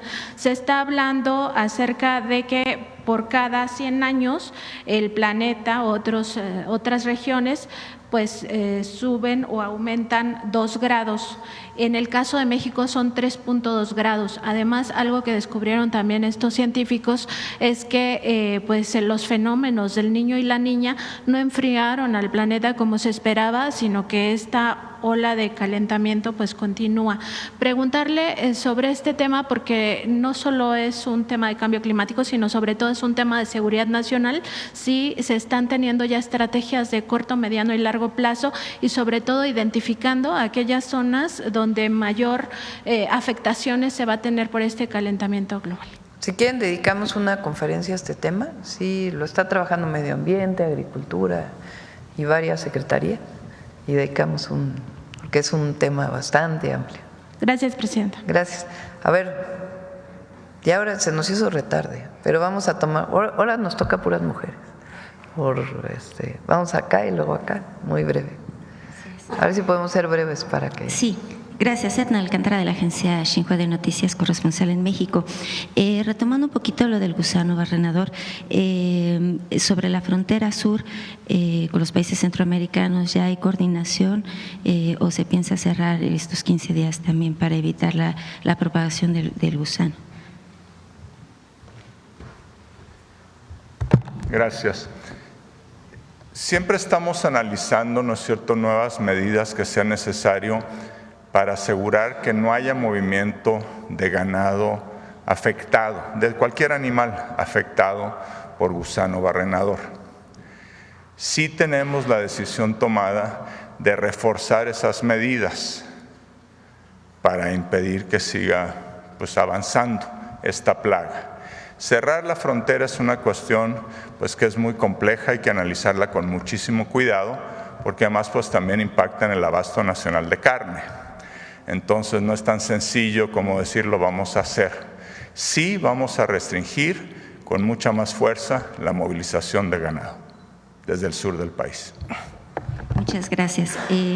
Mi segunda pregunta, en el marco de la cuarta reunión ministerial precisamente del foro China-CELAC, en donde participa México, el canciller Juan Ramón de la Fuente, ¿cuál ha sido el posicionamiento de México en este foro y su opinión también sobre las declaraciones que hizo el presidente Lula de que buscaría mayor integración?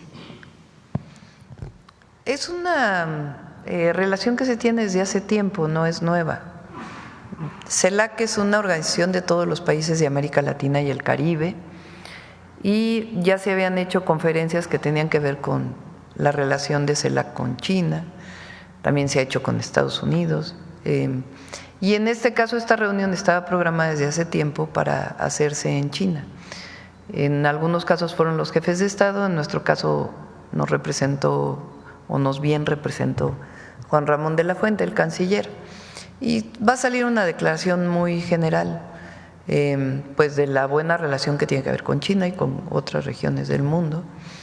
Y pues ya está ya pronto de regreso para que les pueda platicar con mayor detalle. Gracias. Y aprovechando su gentileza, la última pregunta. Y estuvo aquí, perdón, sí. Estuvo aquí el secretario de Hacienda de Brasil, como un primer encuentro entre Brasil y México.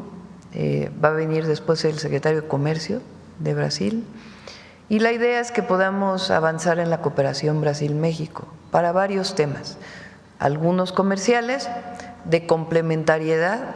La idea es ahí donde nos complementa Brasil y ahí donde México complementa a Brasil, poder tener estos acuerdos comerciales junto con los empresarios de allá y los empresarios de México y de otros temas, educación, ciencia y tecnología, medicina, por ejemplo.